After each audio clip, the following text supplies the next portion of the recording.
est très important, voire primordial, de faire de l'épargne. Pourquoi? Parce que l'épargne augmente le patrimoine. Mais dites-moi, si je n'ai que 1000 francs par mois, dois-je épargner aussi? C'est ce qu'on va voir aujourd'hui dans la chronique de Sol, avec un invité très spécial qui nous donnera des leçons. Donc, prenez un cahier et un bic. On se dit à tout de suite dans la chronique de Sol. Bienvenue.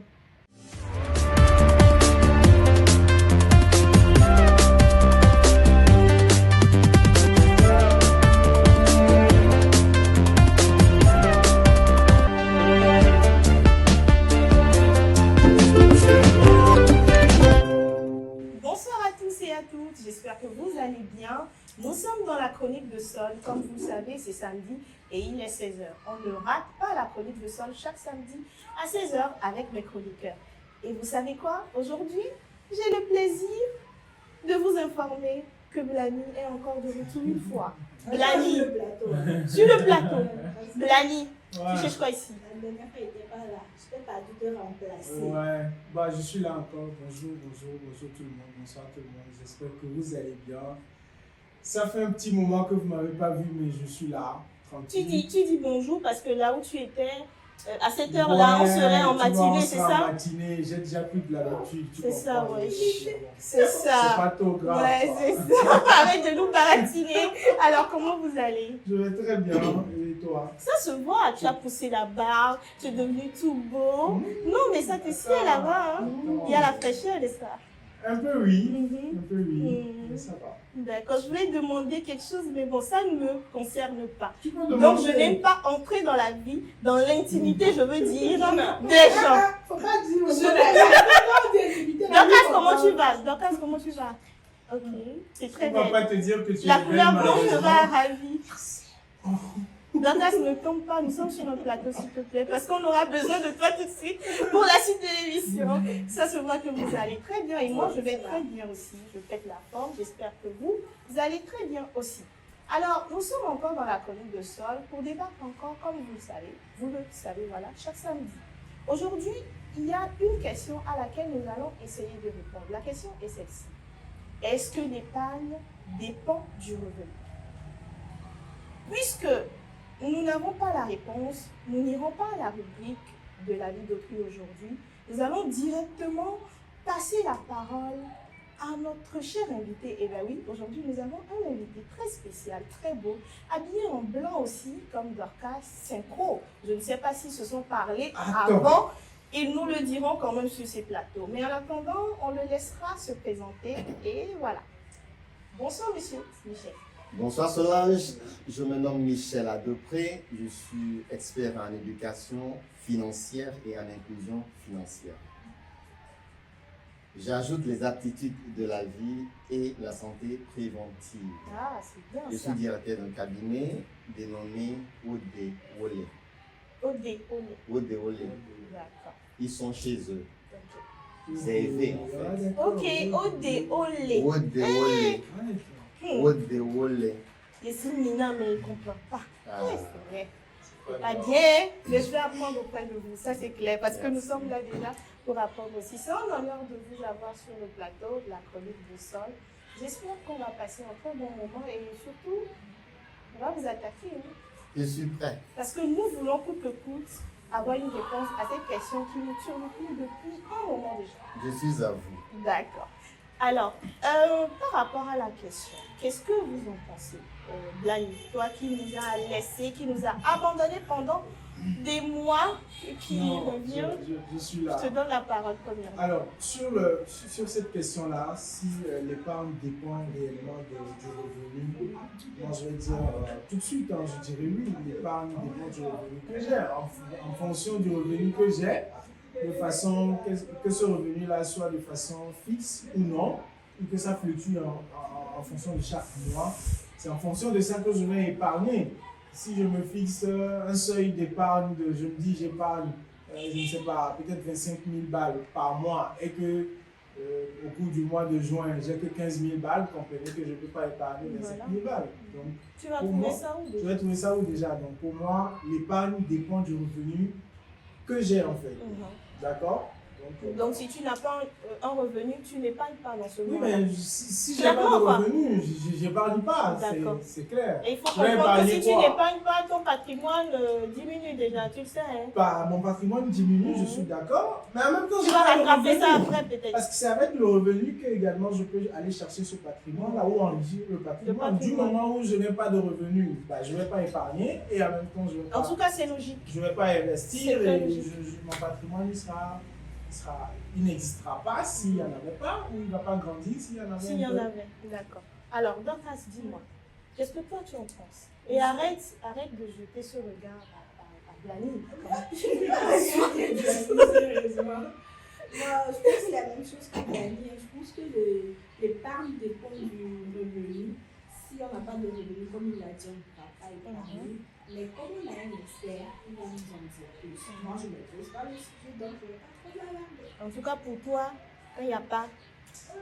D'accord. Alors, monsieur Michel, voilà un peu, je pense que ce qu'a dit Blani et Dorcas relève un peu de ce que les jeunes d'aujourd'hui pensent. De notre expérience, c'est ce qu'on se dit. Et c'est ce qui est la logique quand même quand on suit les choses. Mais j'aurais quand même constaté ou remarqué que ce n'est pas ce que les spécialistes disent. Les spécialistes disent que qu'on ait un revenu ou pas, il est primordial d'épargner. Selon vous, est-ce que c'est vrai? Ou, je ne sais pas, dites-nous en plus, expliquez-nous. Et ça serait bien quand même qu'on puisse déjà, avant d'aller dans le vif du sujet, comprendre ce qu'est le revenu et comprendre ce qu'est l'épargne. Merci. Tout d'abord, c'est important qu'on s'accorde sur ce qu'on appelle épargne. Si nous nous accordons, ça va nous faciliter le développement. Alors, le mot épargner, ce que généralement les gens pensent, les gens le lient à l'argent. Mais l'épargne, en réalité, va au-delà des questions d'argent. Donc, épargner, la définition qui sied, qui est pratique, qui est réelle, c'est mettre ses ressources de côté pour les utiliser ultérieurement. Ce n'est que cette définition-là qui sauve. Parce qu'il y a une autre définition qui met les gens en difficulté. L'autre définition, c'est quand on parle de l'aspect du revenu qui n'est pas consommé, mais qui est mis de côté pour être utilisé ultérieurement, ou bien ce qui reste et qu'on met de côté après avoir dépensé, après avoir fait les dépenses dans son revenu. Alors ces deux dernières définitions-là mettent les gens en difficulté. Pourquoi? Lorsque je prends la dernière, qui est ce qui reste, ce que je mets de côté après avoir fait les dépenses, dans la vie courante, on se rend compte que les dépenses dépassent largement les revenus. Exactement. Donc, quand on se met dans cette définition, parce que nombreux sont ceux qui ont cette définition, et cette définition-là nous a été apprise dès le bas âge. Bon, déjà, ce que j'aimerais soulever, c'est que sur la chronique de Sol, on n'a pas assez de temps. Oui. Donc, on va aller très, très, très vite. D'accord. On va essayer de donner la définition qu'il faut sur le plateau. C'est ce que je viens de dire.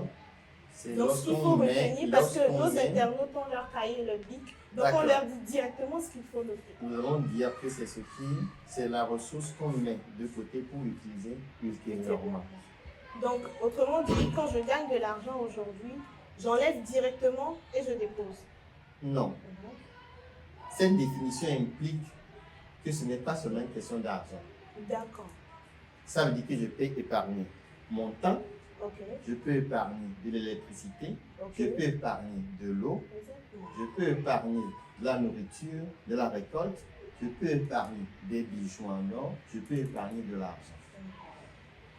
Mais tout le monde, nous savons tous que quand on parle de revenus, c'est de l'argent. Donc, est-ce que Dans notre cas spécifique, on veut forcément parler de Bon, l'argent. ça en général, puisqu'il nous a expliqué en général, voilà. Voilà. Mais là, dans le cas Maintenant, spécial. si on veut parler de l'argent, est-ce que l'épargne, l'argent, est-ce que l'épargne dépend-elle vraiment du revenu? Généralement, les gens conçoivent que l'épargne dépend du revenu. J'explique.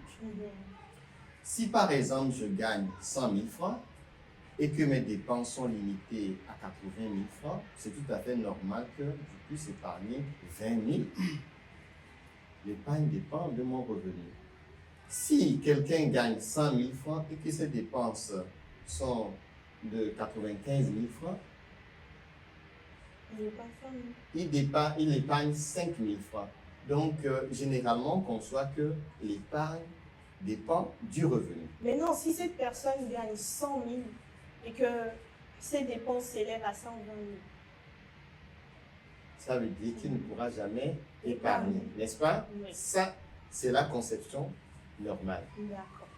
Lorsque nous nous basons sur la définition de mettre de la ressource de côté pour l'utiliser ultérieurement, cela implique d'autres paramètres. Cela implique le comportement que nous avons vis-à-vis de l'argent. C'est-à-dire, on va dans la gestion. Et la gestion, c'est de prévoir. D'accord. Prévoir veut dire, je veux par exemple prévoir les imprévus. Je veux par exemple mettre de côté pour réaliser des projets. Je veux par exemple augmenter mon patrimoine et autres. Ça veut dire qu'il y a la discipline personnelle qui rentre en jeu. Okay. Donc, peu importe le montant que je gagne, je mets un pourcentage de côté parce que j'ai un objectif, parce que je m'applique à régulièrement mettre de côté pour réaliser cet objectif-là. D'accord. Je ne sais pas si... Oui, mais bon, vas-y, Blamy. Je vais peut-être poser une question en fait. Quand Monsieur Michel dit que, ok, on doit pouvoir mettre de l'argent de côté, on doit pouvoir avoir de la discipline, en fait, c'est la discipline en fait qui est peut-être le mot qui est ressorti un peu plus. Mais moi, je me dis, comme si je prends l'exemple, tu as 100 000 balles de revenus par mois, tu as 120 000 balles de dépenses. Si les 120 000 balles là représentent tes besoins physiologiques, c'est-à-dire c'est des besoins auxquels en réalité tu ne peux pas te passer. Incontournable. Incontournable. Tu fais comment? C'est-à-dire ça peut arriver voilà. Que tu aies des besoins. Tu peux être beau discipliné, tu peux avoir peut-être les meilleurs cours, suivre les grandes conférences des grands experts en éducation financière et tout, mais derrière, il y a certains, en tout cas je vous dis, hein, peut-être je peux me tromper d'ailleurs, il y a certains besoins d'autres physiologiques, comme quand je prends la pyramide de Maslow, d'autres physiologiques que tu n'arrives même pas encore comment dirais-je, ces besoins-là, tu n'arrives même pas à les couvrir. C'est la réalité. C'est toi qui veux penser à l'épargne. Vous comprenez? Je vais te répondre. Regardez. Lorsque tu travailles et que tu as un revenu à la fin du mois, qu'est-ce que tu fais? En réalité, tu distribues l'argent à tout le monde sauf à toi. C'est-à-dire, bon, CET vient prendre, nourriture vient prendre, carburant vient prendre, et médicaments vient prendre, crédit vient prendre. À quel moment tu te payes toi-même? Au point où on reste dans un cycle où l'argent vient, l'argent part. L'argent vient, l'argent part.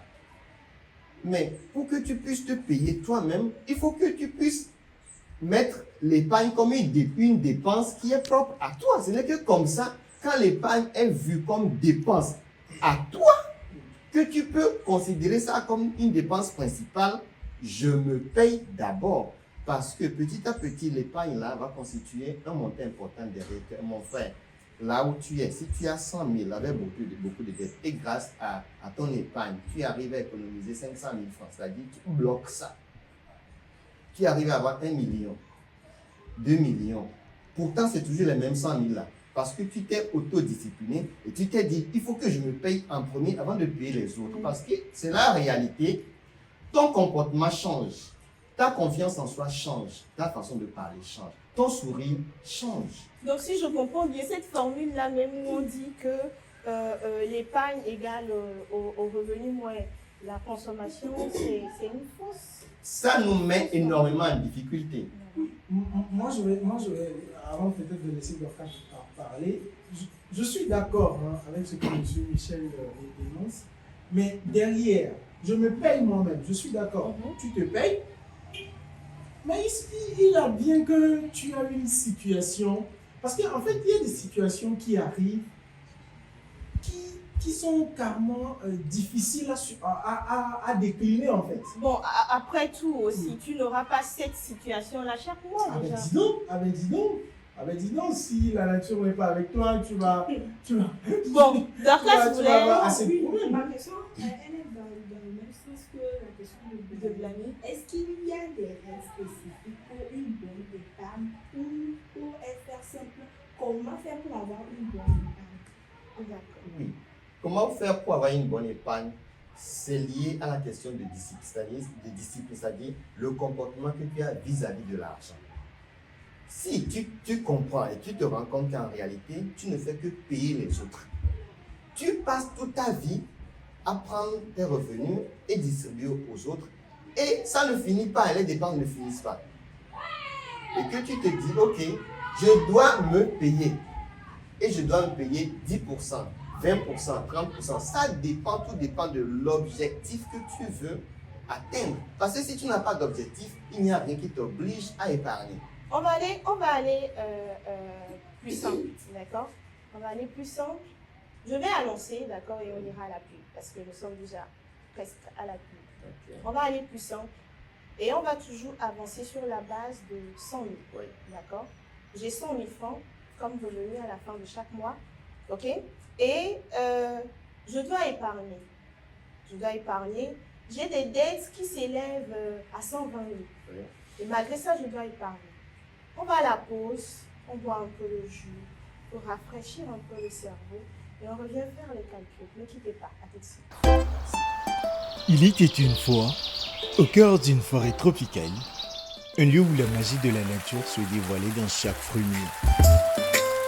Une aventure gustative, une fusion de fruits exotiques soigneusement sélectionnés pour votre plaisir.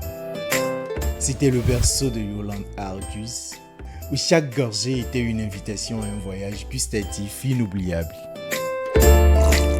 Que ce soit au petit déjeuner, lors d'une fête entre amis, ou simplement pour égayer votre journée, Yolande Ardus est le complice parfait. Parce que chaque instant mérite d'être célébré, de la première gorgée au dernier sourire. Yolande Ardus, le plaisir pur dans chaque gorgée.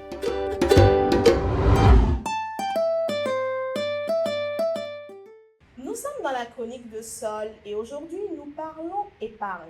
Et la question du jour est de savoir si l'épargne dépend du revenu. Nous avons eu la chance d'avoir un spécialiste sur ce plateau qu'on a pris le temps quand même de déranger un tout petit peu avec nos questions parce que c'est très important aussi. On est là pour ça aujourd'hui. Alors, avant d'aller à la pub et de boire ce jus qui est très surprenant, monsieur, vous avez aimé le jus? Oui, j'ai trouvé que c'est de bonne qualité. D'accord. D'ailleurs, même je suis bien. Oui, voilà. Alors, santé. Santé. Je pars avec une bouteille. C'est clair. Juste à la fin, il y a une surprise pour vous. Ne vous inquiétez pas. J'aime les surprises. Ah là, ça c'est Surtout clair. les Parce bonnes que surprises. moi, j'aime faire Surtout les bonnes surprises. Non, moi, j'aime faire des surprises désagréables. Alors, avant d'aller à la pub, j'étais partie sur la base de 100 000 francs. On va revenir à 50 000 parce que déjà, combien de jeunes gagnent 100 000 par mois au Togo? Donc, on va partir sur la base de 50 000. Je suis un jeune, j'ai un revenu de 50 000 par mois. D'accord? Alors, comment je dois faire les choses afin d'épargner et en même temps pouvoir répondre aux dépenses par mois? Alors, j'ai commencé par définir l'épargne. Et j'ai dit c'est important que nous puissions nous accorder là-dessus. J'ai donné un exemple. C'est très important qu'on puisse s'accorder là-dessus. Ça va nous faciliter les discussions. C'est-à-dire, l'épargne doit être considérée comme une dépense personnelle. Donc, si l'épargne là est considérée comme une dépense et que je m'attribue 10% comme dépense de mon revenu, si je gagne 50 000 francs, ça veut dire que 5 000 francs obligatoires vont dans cette dépense-là que j'appelle épargne. Donc, c'est la première des choses à faire. C'est la première. Si on s'accorde sur le fait que l'épargne, c'est une dépense que je dois comptabiliser dans mes dépenses, là, je vais trouver une place et mettre ça. Parce qu'il y a des dépenses obligatoires. Donc, si je mets l'épargne comme une dépense obligatoire, quel que soit alpha ou bêta, il faut que je fasse cette dépense-là qui est en fait de l'épargne qui va me renforcer demain.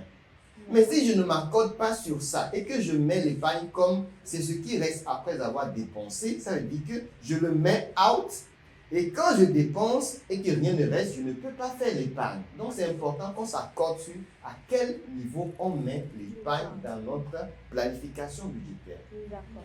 Donc, si j'ai bien compris ce que vous voulez dire, ça veut dire que l'épargne, ce n'est pas comme si c'est une règle, mais chacun se doit de se fixer une somme qu'il doit épargner à la fin du mois, si j'ai bien compris ce que vous avez dit. Pas une somme. On peut le faire en somme, mais généralement, on utilise la règle de 10%. Tu commences minimum avec 10% de tout revenu que tu as. Ok.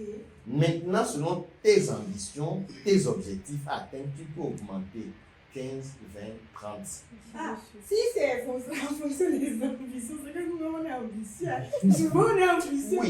C'est ce, le truc même ne nous permet pas d'être plus ambitieux. Le truc, c'est qu'on comprend qu'on est ambitieux, mais derrière le revenu que tu gagnes, Voilà. n'est peut-être pas à la hauteur de tes ambitions. Ce qui fait que nos actions n'accompagnent pas nos dires. Parce que c'est ambition. Je vous Parce explique. que, oui. Prenons l'exemple de tu gagnes 50 000 francs, mais tu veux réaliser quelque chose de 200 000 francs. La question, ce n'est pas je n'ai pas les moyens, mais la question, c'est à quel moment je peux atteindre les 200 000 francs. Si l'épargne est considérée comme une dépense obligatoire, comme les dépenses de base qui sont obligatoires, quand tu es dans une location, payer à la fin du mois tel loyer, c'est obligatoire pour toi. Que tu le veux ou non, tu vas payer. L'épargne là, quand tu considères ça comme dépense obligatoire et tu as 50 000 francs, ça veut dire que tu épargnes obligatoirement 5 000 francs par mois. Ce n'est même pas à discuter puisque c'est devenu dans ta psychologie une dépense obligatoire. Donc si je paye 5 000 francs par mois, en combien de mois je peux atteindre 200 000? Donc je fais 200 000 divisé par 5 000 francs, je vais avoir combien? Ça va être 40, non, je crois. Oui. Donc en 40 mois, d'ici 40 mois, je peux avoir mes 200 000. 40 mois. Oui. Alors ce que ça résout, c'est qu'au lieu de t'attrister, que tu es incapable, tu n'as pas les moyens, tu prends ton mal en patience et tu sais que d'ici 40 mois, si j'épargne 5 000 francs chaque mois, obligatoirement. D'où même l'ambition, parce que si tu trouves que 40 mois c'est trop pour toi, tu augmentes le pourcentage. Voilà. Les dépenses sont faites comment? Voilà, j'en Voilà. venais, parce que Pour avoir par exemple, 200 000 vous francs. venez de dire que il est primordial quand même de considérer l'épargne comme une dépense. Voilà. Et comme ça, ce qui nous permettra de le mettre au premier rang. Alors, si je gagne 50 000, d'accord, je mets 5 000 de côté. Il me reste 45 000. Dans ces 45 000-là, bon, les dépenses loyer. de base, loyer, électricité, eau, nourriture, déplacement. Voilà, je suppose Habillement. que je n'ai pas de moto et que je dois prendre chaque jour. L'habillement, d'accord, de temps en temps aussi. Je mets tout ça dedans. Franchement, déjà, moi j'ai eu à faire l'expérience dans mes débuts, juste après la première année, quand j'ai commencé avec les stages. Je n'avais pas un moyen de déplacement. Mais minimum, il faut déposer, il faut mettre minimum 30 000 de côté pour le déplacement par mois. Et peut-être, avec un peu de chance, tu pourras manger un peu. Mais là, franchement, c'est très délicat. Il faut aller jusqu'à au moins 35-40 000 pour se dire que par mois, avec 40 000, 45 000, je peux faire et déplacement et manger. Mais dans ça, il n'y a pas de loyer, il n'y a pas d'électricité, il n'y a pas eau. C'est difficile. Quel est le problème qu'on est en train de régler? Le problème d'épargne. Le revenu, même Le revenu, là, ça ne mais- suffit pas. Déjà, tu as 50 000. Et déjà, ton déplacement, là, ça te prend 40 000. Ça te coûte Bon, attendez, Mais je pense que Michel veut venir à quelque chose. Et j'aimerais suivre sa question. Oui. Je Qu'est-ce veux qu'on qu'on a- aille jusqu'au bout. oui. En fait, c'est parce qu'il n'a pas compris. Le problème, oui, on va le suivre parce que j'ai comme l'impression qu'il veut nous répondre à travers nous-mêmes nos réponses. Oui. Donc, allons-y, on le suit. Mais quel est le problème? Le problème, c'est comment épargner, non? C'est comment épargner. Mhm. Et je dis, la base, la raison pour laquelle nous n'arrivons pas à épargner, c'est parce que nous pensons que l'épargne est en dehors des dépenses. Et quand on finit de dépenser, on doit régler la question d'épargne. Bon, on suppose, Ouais, d'accord? On le prend, d'accord? On le prend comme ça. On le prend comme une dépense. Oui. D'accord? Très important. Oui. C'est fait, c'est mis de côté. C'est comme ça. Maintenant, ce qui reste là, les 45 000 qui restent, ne me permet pas de pouvoir subvenir aux autres besoins. Je ne sais pas comment, qu'est-ce qu'on En s'en fait, sort comment en fait? On veut savoir comment on C'est s'en bien, sort. en Comment on fait? fait, de mettre, de faire ça. En fait, le truc, c'est simple. Hein. Épargne 5 000, c'est ça, je vais épargner. C'est une dépense primordiale même. Tu ajoutes Mais tout. quand je prends 5 000 dans les 50 000 et que ça me reste 45 000, au moins je sais que 45 000 là, c'est mon déplacement. Et que j'ai le loyer à payer, j'ai l'électricité, j'ai tout ça là. C'est là où On s'en réfléchit. sort C'est bien comment? beau quand on dit que le temps On c'est s'en- une on s'en- dépense. ou soit on se met, on paye pas on paye l'électricité peut-être, on paye peut-être 2 000 si l'électricité vient à 5 000 par exemple chaque mois. Parce qu'on a cette possibilité-là de le faire et tu vas à la CET et tu payes 2 000, il te reste 3 000, tu Là, ajoutes. là, Mais là, tu t'en décomptes. Si tu as un compteur souhaité, imagine si c'est le propriétaire Bon. qui t'a trouvé, qui t'a trouvé une Bon, ok, assureuse. allons-y. Mes amis, regardez.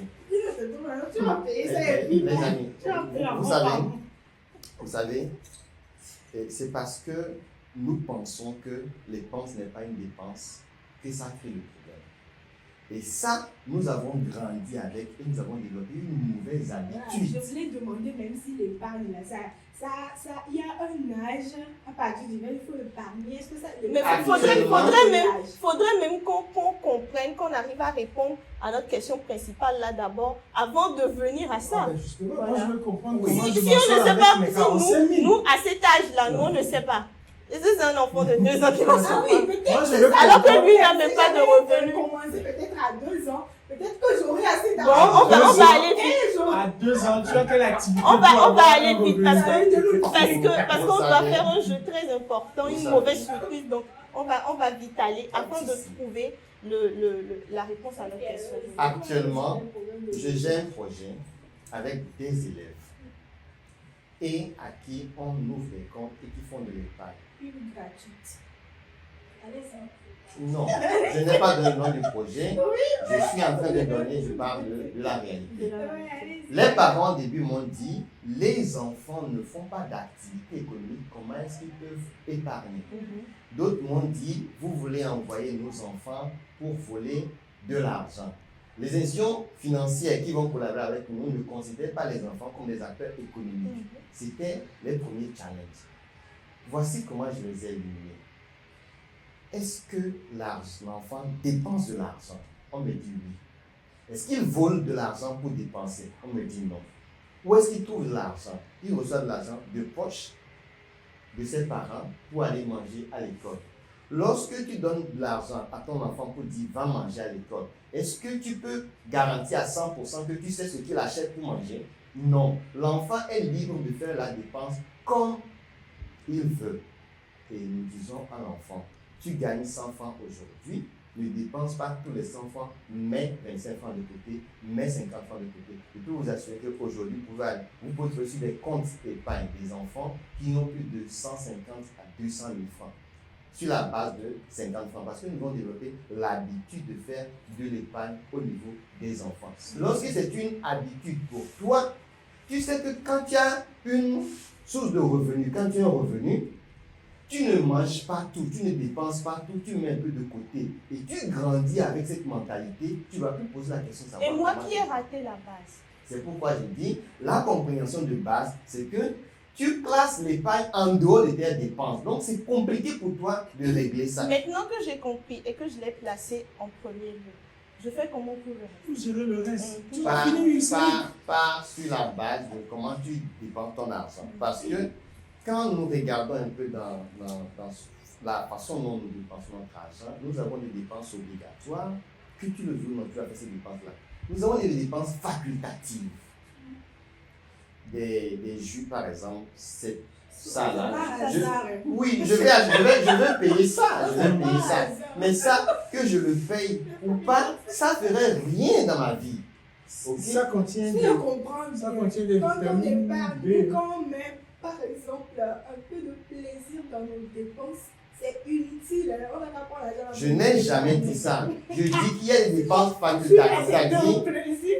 attends, que tu achètes du yaourt à 500 francs, que tu ne l'achètes pas, ton, comment on dit, là où tu as loué là, ton propriétaire de maison ne va pas te chasser de la chambre. Mais si tu ne payes pas son loyer, il risque de te chasser de la chambre. Ça veut dire que payer le loyer, comment on dit, payer le yaourt et payer le loyer, il y a une différence. Il y a une priorité. Donc nous avons des dépenses facultatives et des dépenses obligatoires qu'on doit faire. Et dans nos dépenses facultatives, il y a des choses qu'on peut réduire. Maintenant, si je dis que je gagne 50 000 francs et que mon loyer est de 15 000 francs, ou bien de 20 000 francs, ou bien de 25 000 francs, je vais faire 15 000 francs. Si toutes mes dépenses ne me permettent pas d'assumer les autres dépenses là, même si j'ai fait mon épargne, qu'est-ce qui me coûte de changer de méthodologie, de la manière dont je vis. Oui, qu'est-ce qui m'empêche de changer? Si je suis dans une location de 20 000 et que j'ai des difficultés, je peux temporairement changer et aller dans une location de 15 000. Et si je suis dans une... C'est ça aussi. C'est ça le problème. Non, c'est que quand on réfléchit, on trouve toujours. Mais ce que nous sommes en train de faire ici, c'est que nous créons des opportunités pour fuir l'épargne. Ouais. Est-ce qu'on s'accorde? C'est très intéressant aussi quand on comprend. Mais c'est quand on se met devant le fait que c'est pas. Nous sommes en train d'aller déjà à la fin, donc ça sera la dernière question. Quand on parle d'ambition, par exemple, on a pris les 40 mois pour avoir 200 000 parce qu'on veut réaliser quelque chose de 200 000 francs. Est-ce qu'on épargne pour enfin, après tout dépenser? Par exemple, quand vous avez pris aussi l'exemple des enfants qui épargnent, qui ont 100 combien de mille sur leur compte. L'enfant, on lui donne, je prends par exemple, j'ai un enfant qui a 200 francs peut-être payés chaque matin. Et l'enfant épargne 50 francs dans les 200 francs pour se payer une chaussure. C'est son ambition de payer la chaussure qu'il a vue. Et puis il économise, il épargne pour pouvoir payer la chaussure. Et quand il a la somme, il part, il paye la chaussure. Il n'a plus rien. Donc, est-ce que l'épargne, c'est pour après dépenser? Comment on fait? Sinon, si c'est pour épargner après, tout dépenser et ne rien avoir, c'est tout bas. On revient à ça. Nous sommes un cabinet et non une institution de microfinance. Donc nous donnons la formation sur la gestion de l'argent, sur l'éducation financière.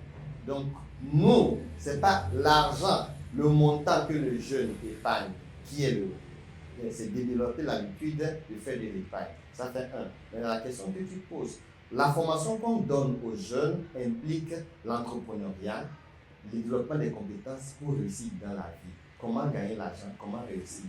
Donc, il y a différentes façons d'utiliser ton argent. Ou soit tu l'utilises dans quelque chose, ça ne produit aucun profit, ou soit tu l'utilises dans quelque chose, ça te génère encore plus d'argent. C'est ce qu'il faut dire. Non, mais si on ne t'enseigne pas, tu ne le sauras jamais. Tu ne le sauras jamais. Déjà par rapport à ce que Michel a dit, si tu as un projet dans le futur qui te prendra 200 000 francs, ce projet doit te rapporter quelque chose. Non, c'est ce qu'on n'avait pas signé. D'accord. Nous sommes malheureusement à la fin de l'émission. Et voilà, il va y avoir... Bon, d'accord. Quoi? Elle dit qu'il faut une partie 2 parce qu'on a d'autres questions. Et aussi, on va essayer aussi de permettre aux internautes de pouvoir poser leurs questions dans les commentaires. Et peut-être que parmi ces questions-là, on va piocher aussi. On vous invitera encore sur le plateau pour vous les lancer directement. Directement, je vais lancer. Voilà, j'espère que vous avez compris quelque chose parce qu'à la fin, vous allez me dire ce que vous avez compris de la leçon du jour. Mais avant de venir, vous savez, c'est la chronique de Sol et c'est la saison 2. Voilà, le plus qu'on a apporté à la saison 2. C'est lundi, là. Comme il est de coutume, dans la chronique de Sol, à chaque fois qu'on a un invité sur le plateau, il est soumis à un jeu. Ok. Le jeu consiste à répondre à une question qui se trouve dans cette boîte. Et cette boîte, ça s'appelle l'urne à problème. Pardon? Des problèmes. Ça contient des problèmes. Des problèmes. D'accord. Mais comment ça se passe? Lorsqu'il y a un invité, l'invité pioche à la question ou l'invité pioche au jeu auquel vous vous ferez face. Ok. Voilà, donc l'invité qui est passé dans l'émission a pioché culture générale. Donc aujourd'hui, vous allez répondre à 2 questions de culture générale. Ok. Et puisque Blani a aussi fait la comptabilité, il va vous aider, d'accord? Il pourra vous aider dans la question. Mais le petit problème, c'est quoi? Si vous acceptez que Blani vous aide, lorsque vous répondez à la question, si la réponse de Blani est fausse, ça annule votre réponse. Et là, vous perdez. D'accord? Maintenant, si votre réponse si vous donnez votre réponse, vous avez le choix de dire si oui ou non, vous voulez que Blani vous aide ou pas. Voilà. Et puisque c'est une question de culture générale, Dorcas n'a plus rien à dire parce que c'est quand c'est une mise en situation que voilà, tu as le droit de parler. Donc, je ne peux même pas compter sur Blani à 100%. Non, non, pas à 100%. Vous ne devez compter que sur vous-même. D'accord. Alors, la première question. On vous demande de calculer le taux d'épargne. Vous avez 3 propositions. Oui. Et vous allez choisir dans la proposition. Première proposition. L'épargne, le taux d'épargne, égale l'épargne sur le revenu disponible fois 100. Ou bien, le taux d'épargne égale l'épargne fois le revenu disponible sur 100. Ou encore, le taux d'épargne égale au revenu disponible sur l'épargne. Vous reprenez doucement. Ok? D'accord. L'autre. Première Oui. proposition. On veut calculer le taux d'épargne, d'accord? Je considère IS comme taux d'épargne. Donc IS égale épargne sur revenu disponible fois 100. Première proposition. Épargne sur revenu disponible fois 100. Épargne Sur revenu Sur disponible fois 100. fois 100. Voilà. Première proposition. Oui. Deuxième proposition. Épargne fois revenu disponible sur 100. Épargne Fois revenu disponible revenu sur 100. sur 100. Voilà. Troisième proposition. Revenu disponible sur épargne. Revenu disponible sur épargne. Première proposition, c'est épargne Sur, sur Fois 100. revenu fois 100. voilà. Deuxième proposition. Épargne fois revenu au numérateur sur 100. Dénominateur. Première Et le proposition. second, première Première proposition. Pourquoi? Je dois expliquer. Oui.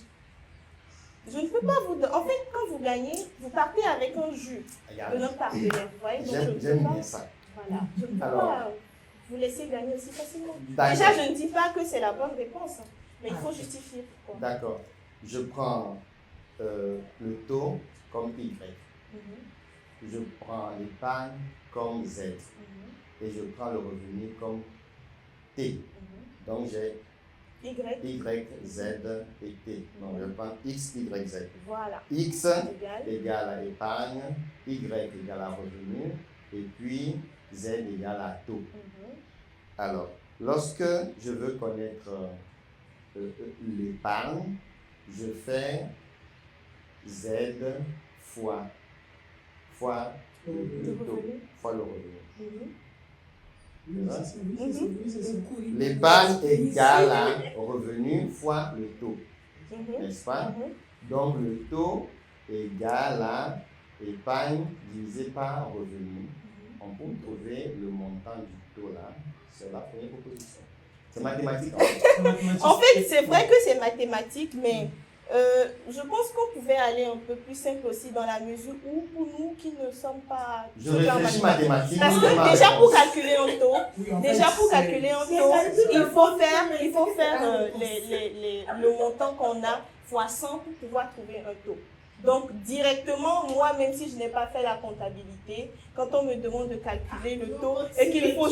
Voilà, parce que nous, on a fait français, n'est-ce pas, donc, attends, madame, on a fait français. On a fait français.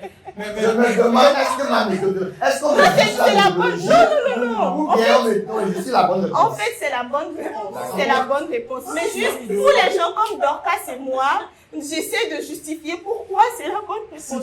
Si tu veux que je corrobore un peu ce que vous deux vous avez dit, c'est que pour calculer un taux, on prend, il y a toujours une base. Voilà. Ici, notre base, c'est le revenu. Exactement. D'accord? La base, c'est le revenu. Et la valeur, le taux de... On cherche le taux de quoi? On cherche le taux de l'épargne.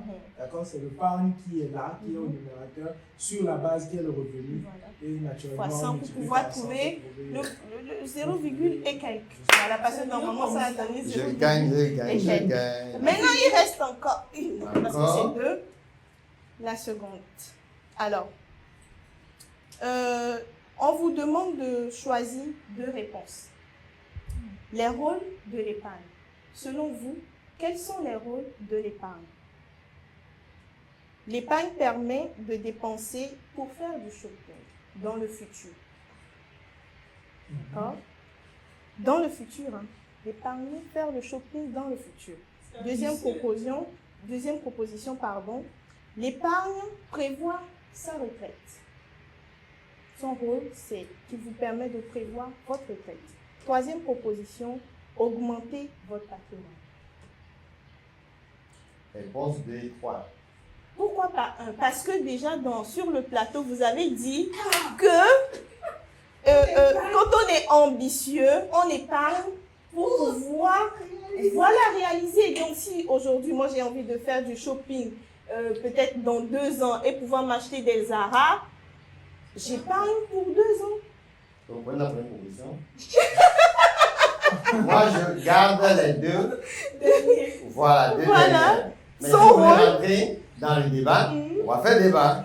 Mais ma bonne réponse, c'est 2 C'est et 3. 2 et 3. De toutes les façons, il y aura, je sais qu'il y aura qui vont choisir le 1 aussi, parce que par rapport à ce qu'on s'est dit, moi, je vais dire, c'est être ambitieux.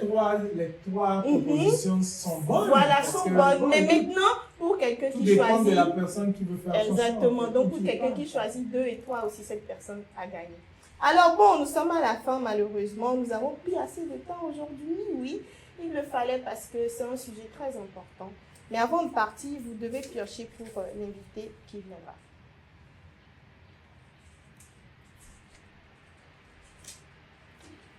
Action. Wow. Les gens vont danser à Gbadja ici. Les gens vont danser à Gbadja ici. Alors, nous sommes à la fin de la chronique de Sol. C'était une très belle émission. J'espère quand même qu'il y aura une partie 2. Et j'espère aussi que vous avez appris beaucoup aujourd'hui, comme moi, comme Dorcas et comme Blamy aussi. On vous dit à la prochaine. Au revoir.